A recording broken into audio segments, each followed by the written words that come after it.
تو اب اگر وہ کوئی دینی کام کر رہا ہے تو اس کی گنجائش ہے کہ وہ دینی کام میں مشغول رہے اور اتنا پہلے اٹھ جائے کہ وہ نماز با جماعت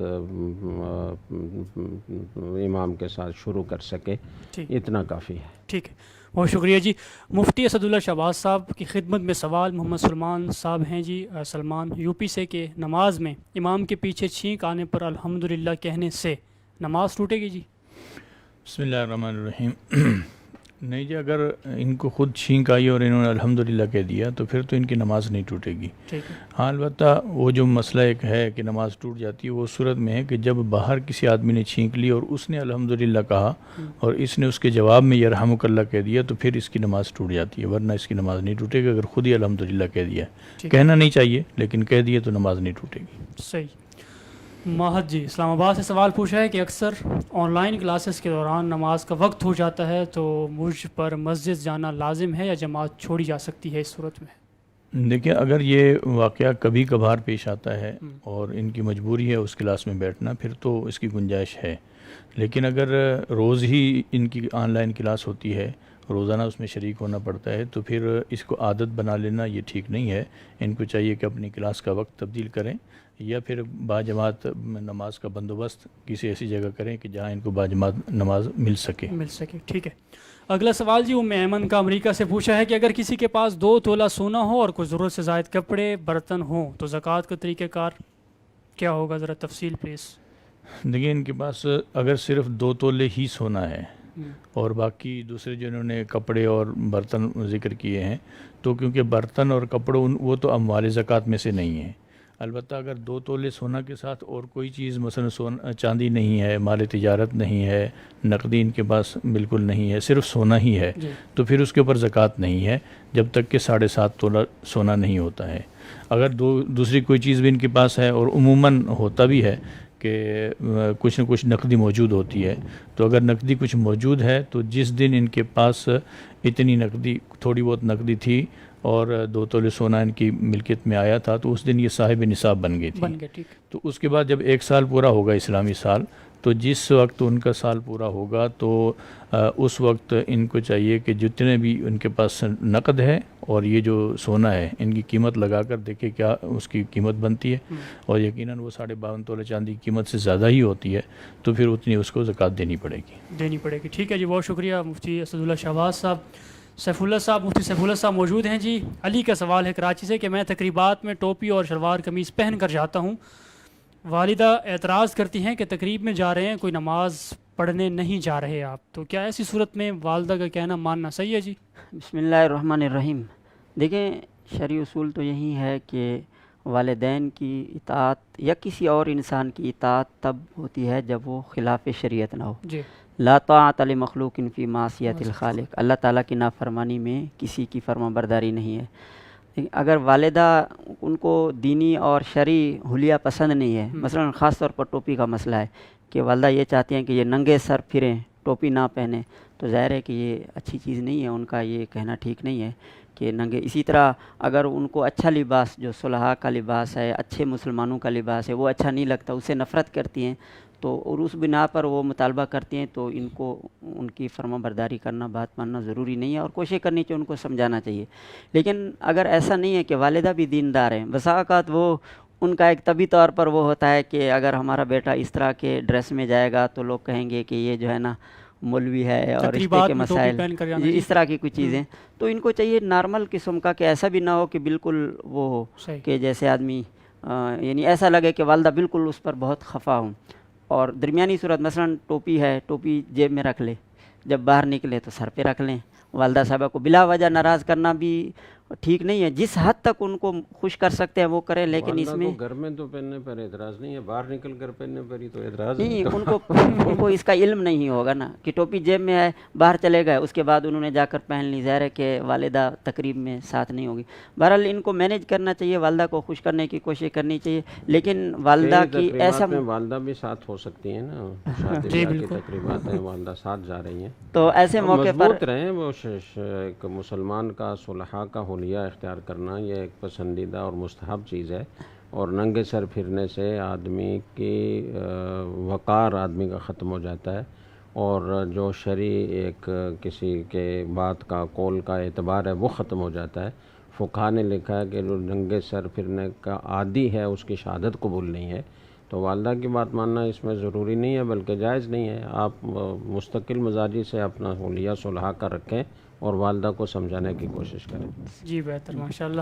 اگلا سوال عبدالجبار صاحب کا کراچی سے جی. مفتی سیف اللہ صاحب کے پاس ہے جی کہ کیا پان اور چھالیہ اس کا جو کاروبار ہے وہ کرنا جائز ہے جبکہ لوگ چھالیہ سے گٹکا اور ماوا بھی بناتے ہیں؟ جی دیکھیں، گٹکا اور ماوا پر تو شاید قانونی طور پر بھی پابندی ہے، ہمارے یہاں سندھ میں پابندی ہے، اور اس کے نقصانات بھی بالکل سامنے آ چکے ہیں. یعنی میڈیکل رپورٹیں اس سے بتاتی ہیں ان سے منہ کا کینسر ہوتا ہے، اور سرکاری طور پر پابندی ہے. ظاہر ہے اس کا تو وہ تو کاروبار جائز نہیں ہے، درست نہیں ہے، کیونکہ حکومت کے جو بنائے ہوئے قوانین ہیں ان کی بھی پابندی، جو جائز قوانین ہیں مفاد عامہ میں، ان کی پابندی بھی ضروری ہوتی ہے، اور مضر صحت چیز بھی استعمال کرنا جائز نہیں. دوسرا چھالیہ ہے، چھالیہ کے بارے میں، اس کے بارے میں بھی میرے خیال میں حکومت کی طرف سے جو کوئی SOPs ہیں وہ کوئی طے شدہ ہیں کہ اس قسم کا چھالیہ ہونا چاہیے. اس میں اس کی اقسام کی ایک تعین ہے، تو اس کا خیال کرنا چاہیے. جس حد تک گنجائش ہے اس کو بیچا جا سکتا ہے، اس کا کاروبار جائز ہے. لیکن اگر کسی کے بارے میں یہ معلوم ہو کہ یہ چھالیہ اس لیے خرید رہا ہے کہ آگے چل کر وہ اس کو وہ ماوا گٹکا وغیرہ وہ چیزیں بنائے گا، حتمی طور پر معلوم ہے، تو یا اس کی نیت یہی ہے کہ اس سے بنائے، تو اس طرح اگر ان کو پوری طرح کنفرم ہے تو ایسا نہیں کرنا چاہیے. اگر ان کو علم نہیں ہے، ویسے عام لوگ جس طرح خریدتے رہتے ہیں، تو اس طرح کی خرید و فروخت کی گنجائش ہے. ٹھیک ہے. نظر الدین جی بہار انڈیا سے کہ کیا قبرستان کی لکڑی گھر میں بطور جلاون کے جلا سکتے ہیں جی ایندھن کے طور پر؟ دیکھیں، قبرستان کی لکڑی جلائی تو جا سکتی ہے، لیکن سوال یہ ہے کہ وہ قبرستان کس نوعیت کا ہے. کبھی کبھار ایسا ہوتا ہے کہ لوگ اپنی ذاتی زمین، 1 کنال 2 کنال اپنی ذاتی زمین پہ قبرستان بناتے ہیں، اور درخت وغیرہ بھی ہوتے ہیں تو وہ درخت کاٹ کر اس کو استعمال کیا جا سکتا ہے. اور کبھی ایسے ہوتا ہے کہ وہ وقف قبرستان ہوتا ہے اور اس کا مالک معلوم نہیں ہوتا اور اس کے بارے میں معلوم نہیں ہوتا اس نے کس طرح کی اس کی وقف کی نیت کی ہے.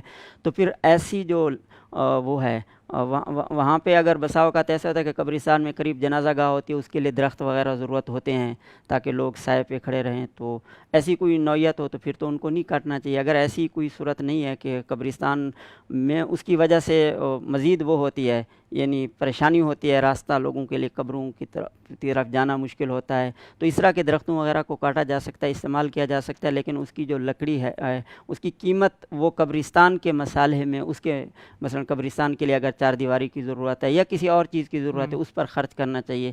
اگر اس میں ایسی ضرورت نہ ہو تو کسی اور رفاہی، یعنی مدرسہ وغیرہ کسی اور رفاہی کام میں استعمال کی جا سکتی ہے. ایسا نہیں ہے کہ جو بندہ جائے قبرستان کی لکڑیاں کاٹ کر گھر میں استعمال کرے، اس طرح ٹھیک نہیں ہے. ٹھیک ہے جی. مفتی محمد صاحب کے خدمت میں سوال جی بنت وحید کا برے والا سے کہ اگر کسی نے فرض نماز بیٹھ کر پڑھی تو لوٹانی پڑے گی جی؟ وہ جی بالکل لوٹانی پڑے گی. اگر قیام پر قدرت تھی اور بیٹھ کر پڑھی تو چونکہ قیام ارکان صلاح میں سے ہے اور بغیر قیام کے نماز نہیں ہوتی، اس لیے اس نماز کو لوٹانا لازم ہے. لوٹانا لازم ہے جی. ٹھیک ہے. شہباز کا سوال جی کراچی سے کہ کیا سنت اور وتر بیٹھ کر پڑھ سکتے ہیں جی؟ جی وتر تو بیٹھ کر نہیں پڑھ سکتے چونکہ واجب ہے اور اس میں قیام فرض ہے، لیکن سنت کے بارے میں تھوڑی سی تفصیل ہے. فجر کی سنتیں تو بیٹھ کر نہیں پڑھ سکتے، کھڑے ہو کر پڑھنا ہی لازم ہے، اور اس کی وجہ بعض حضرات فجر کی سنتوں کو واجب کا درجہ دیتے ہیں. تو جب واجب نماز ہو تو بیٹھ کر پڑھنا جائز نہیں ہوتا، کھڑے ہو کر پڑھنا ہی لازم ہوتا ہے، عام حالات میں عذر نہ ہو تو. اور دوسرا قول یہ ہے کہ یہ واجب تو نہیں ہے لیکن سنن مؤکدہ میں سب سے مؤکد سنتیں ہیں، تو وہ حضرات بھی یہ کہتے ہیں کہ ان کو کھڑے ہو کر پڑھنا ہی لازم ہے. وہ اس وجوب کے قول کی رعایت کرتے ہوئے یہ بات کہتے ہیں. تو فجر کی سنتیں تو کھڑے ہو کر ہی پڑھنی چاہیے. باقی سنتوں میں اگر کوئی بیٹھ کر پڑھتا ہے بلا عذر بھی تو جائز ہے، لیکن اس کا ثواب آدھا ہو جائے گا. تو بلا وجہ اپنے ثواب میں اتنی کمی کہ آپ جو پورا ثواب حاصل کر سکتے تھے وہ آپ نے بیٹھ کر پڑھ کر تو اس کو آدھا کر دیا، تو یہ بڑی محرومی کی بات ہے. اس لیے سنن مؤکدہ خاص طور سے وہ کھڑے ہو کر ہی پڑھنی چاہیے. جی بہتر. اگلا سوال جی سائم کا لاہور سے پوچھا ہے جی کہ کیا کورونا کا جو ماسک ہے وہ پہن کر نماز پڑھنا یہ مکروہ ہے؟ کیا یہ بات حدیث سے ثابت ہوتی ہے؟ حدیث سے یہ بات تو ثابت ہوتی ہے کہ چہرہ ڈھانک کر نماز پڑھنا یہ مکروہ ہے. آپ صلی اللہ علیہ وسلم نے اس سے منع فرمایا ان یغطی وجہہ. لیکن یہ سمجھ لینا چاہیے کہ لوگ خلط مبحث کرتے ہیں. وہ یہ کہتے ہیں کہ جی چہرہ ڈھانک کر نماز پڑھنا جائز نہیں ہے، لہٰذا کورونا کے دوران بھی ماسک وہ پہن کر نماز پڑھنا جائز نہیں ہے. صحیح. تو فقہا نے لکھا ہے کہ یہ آپ صلی اللہ علیہ وسلم نے جو منع کیا ہے اس کی وجہ یہ ہے کہ غیر مسلموں کا طریقہ ہے چہرہ ڈھانک کر نماز پڑھنا، اور خاص طور سے مجوس جب اپنی آگ کی عبادت کرتے تھے تو وہ چہرہ ڈھانک لیتے تھے. جس میں منہ بھی ڈھکا ہوا ہو، ناک بھی ڈھکا ہوا ہو، اس کو چہرہ ڈھانکنا کہتے ہیں. تو ان کی مشابہت کی وجہ سے آپ نے منع فرمایا. تو عام حالات میں تو ٹھیک ہے کہ ان کے ساتھ مشابہت لازم آتی ہے تو چہرہ ڈھانک کر نماز پڑھنا وہ ٹھیک نہیں ہے. لیکن کورونا کے دوران ماسک پہن کر نماز پڑھنا یہ مکروہ نہیں ہے، اس لیے کہ یہ عذر ہے. جی بہتر. جیسے عام حالات میں قیام فرض ہوتا ہے نماز میں، لیکن اگر ایک آدمی بیمار ہے اور وہ قیام پر قادر نہیں ہے تو قیام ساقط ہو جاتا ہے، وہ بیٹھ کر نماز پڑھ سکتا ہے. ٹھیک. بیٹھ کر پڑھنے کی بھی طاقت نہیں ہے تو لیٹ کر اشارے سے پڑھ سکتا ہے. تو اسی طریقے سے کورونا جیسی متعدی بیماری اور مہلک مرض جس وہ ایک دوسرے سے لگتی ہے، منہ کے ذریعے سے، سانس کے ذریعے سے ایک دوسرے کی طرف منتقل ہوتی ہے، اور وہ ایک مشاہدہ ہے. یعنی یہ کوئی ایسی فرضی چیز نہیں ہے، بلکہ اس وقت کی میڈیکل سائنس مشاہدہ پر مبنی ہے، اور وہ دکھاتے ہیں کہ یہ دیکھیں وائرس ایک جگہ سے دوسری جگہ منتقل ہو رہا ہے. تو جب ایسی بیماری ہو جو جان لیوا ہو سکتی ہو اور متعدی ہو تو اس سے بچنے کے لیے اگر کوئی ماسک پہن کر نماز پڑھتا ہے تو یہ مکروہ نہیں ہے. ٹھیک ہے جی. مفتی اسد اللہ شہباز صاحب کی خدمت میں جائیں گے جی. اور سوال آپ سے پوچھا ہے عبد المطلب نے انڈیا سے کہ غیر مسلم کی وفات پر جو ریسٹ ان پیس کہتے ہیں صحیح ہے جی کہنا؟ یہ جو الفاظ ہیں ریسٹ ان پیس، ان کا مطلب یہ بنتا ہے کہ اللہ تعالیٰ سے اس کے لیے رحم کی درخواست کی جا رہی ہے. تو کسی غیر مسلم کے لیے استغفار کرنا ان کے مرنے کے بعد، یا ان کے لیے رحمت اللہ علیہ کہنا، یا اس کے مشابہ کوئی الفاظ کہنا یا دعا کرنا، یہ ٹھیک جائز نہیں ہے. البتہ اگر تعزیت کے لیے گیا ہے تو کوئی اور دوسرے الفاظ ایسے استعمال کرے جس میں استغفار اور دعا ان کے لیے نہ ہو. ٹھیک ہے. مثلا یہ کہہ دے کہ بہت اچھا آدمی تھا، فوت ہو گیا، اللہ تعالیٰ ان کو ہدایت پہ دیتے تو بہت اچھا تھا، یہ کہنا چاہیے اس طرح کے الفاظ. لیکن یہ الفاظ کے ریسٹ ان پیس یہ نہیں کہنے چاہیے، نہیں کہنے چاہیے. جی صفدر سیفی کا سوال جی مانسیرا سے کہ ہمارے پڑوس میں سید رہتے ہیں جو بہت تنگ کرتے ہیں.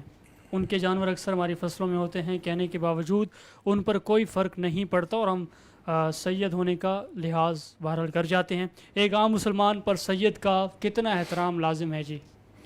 بس سید کا احترام اتنا ہی لازم ہے کہ جس سے اس کی بے ادبی نہ ہو، گستاخی نہ ہو، جس سے محض اس وجہ سے کہ وہ سید ہے آپ اس کی کوئی گستاخی کر لیں یا اس کو کوئی ایسی بات کہہ دیں جو مناسب نہیں ہے، یہ تو اچھی بات نہیں ہے.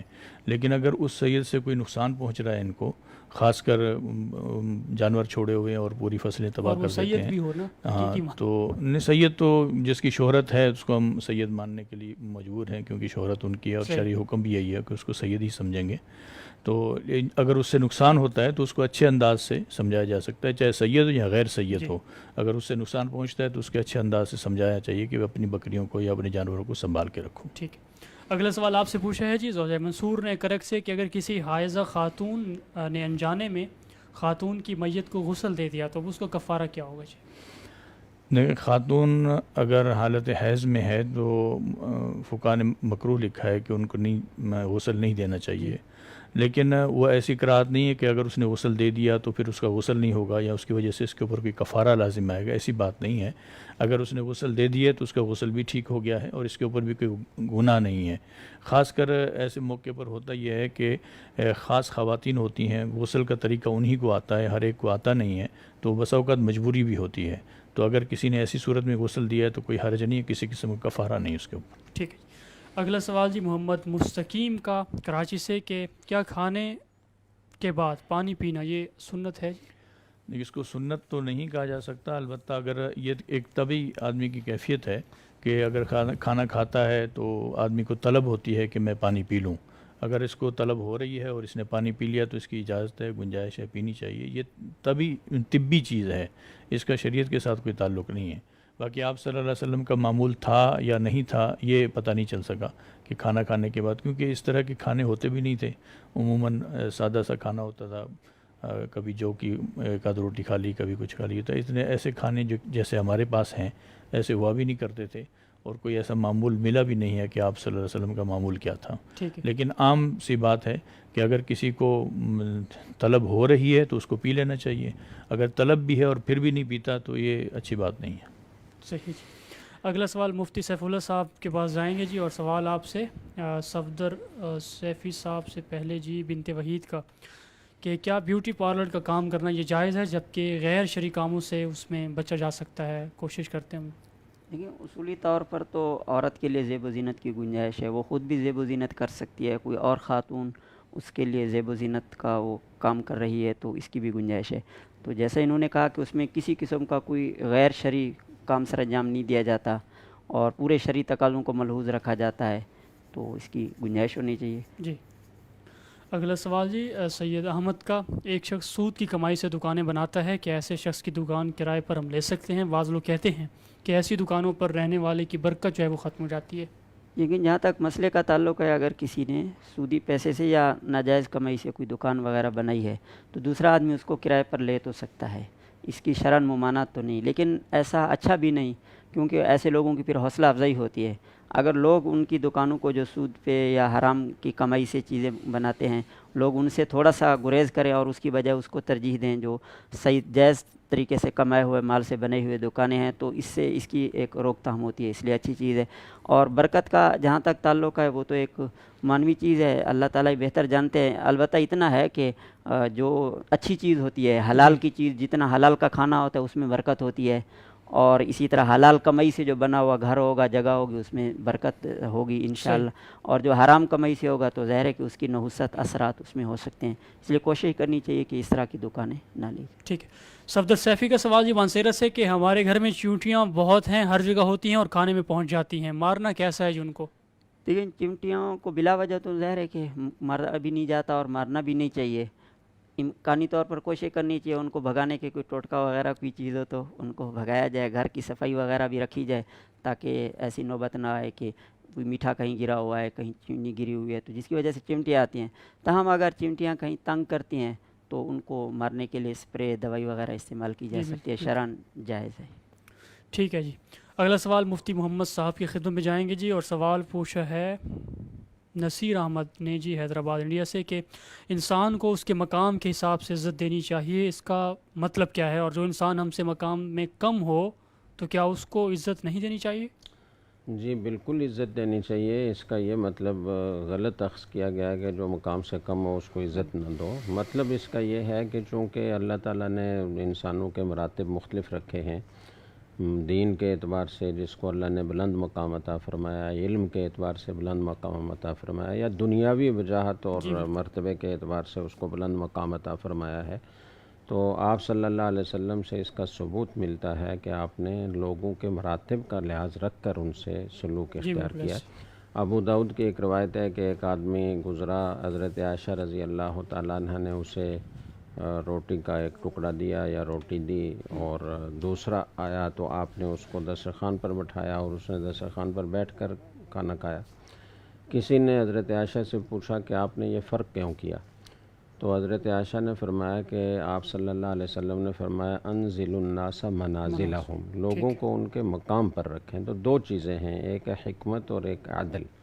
تو حکمت اس کو کہا جاتا ہے کہ کسی بھی چیز کو یا شخصیت کو اس کے جائز مقام پر رکھنا، اس سے کم نہ کرنا، اور عدل کا مطلب یہ ہے کہ صاحب حق کو حق ادا کرنا، اس کی حق تلفی نہ کرنا۔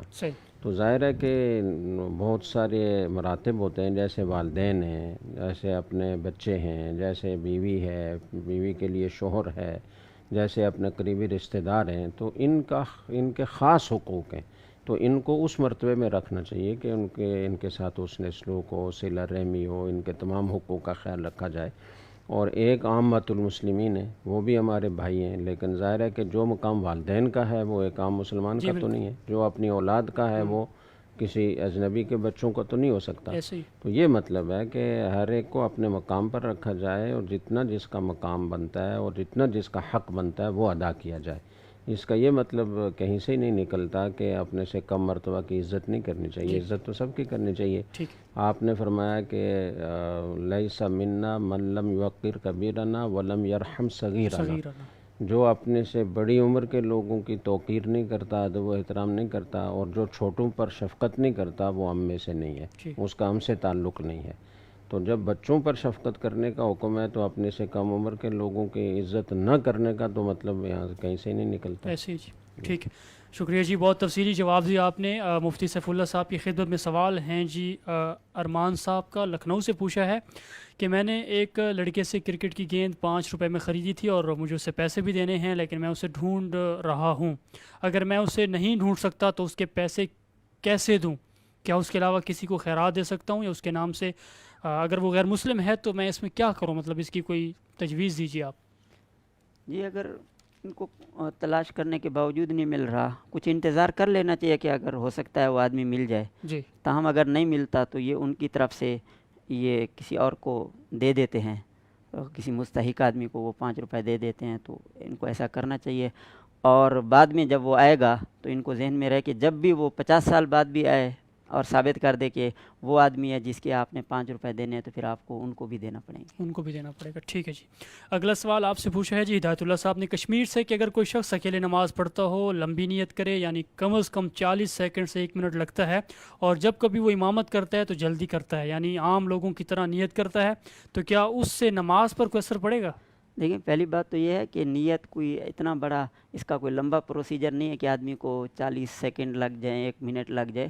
نیت تو دل کے ارادے کا نام ہے. بس اگر آپ نے دل میں ارادہ کر لیا کہ کون سی نماز پڑھ رہے ہیں اور کس طرح پڑھ رہے ہیں، یعنی سنت ہے نفل ہے، اگر اتنا بھی کر لے کہ میں نماز پڑھ رہا ہوں فلاں وقت کی، بس کافی ہے. ظہر کی نماز پڑھ رہا ہوں، عصر کی. ظاہر ہے کہ جب آدمی نماز کے لیے آتا ہے، گھر سے چل کر آتا ہے، تو اس کی نیت تو ہوتی ہے، تو اتنا ہی کافی ہے. اور ساتھ فقہا نے کہا چلو بہتر ہے کہ اگر کسی آدمی کا دل سے استحضار نہیں ہو رہا، زبان سے کہہ دیتا کہ دل اور زبان میں آپس میں وہ ہو جائے، تو اتنی سی بات ہے. اس کے لیے کوئی وہ شرعی طور پر کوئی اس کا خاص طے شدہ پروسیجر نہیں ہے.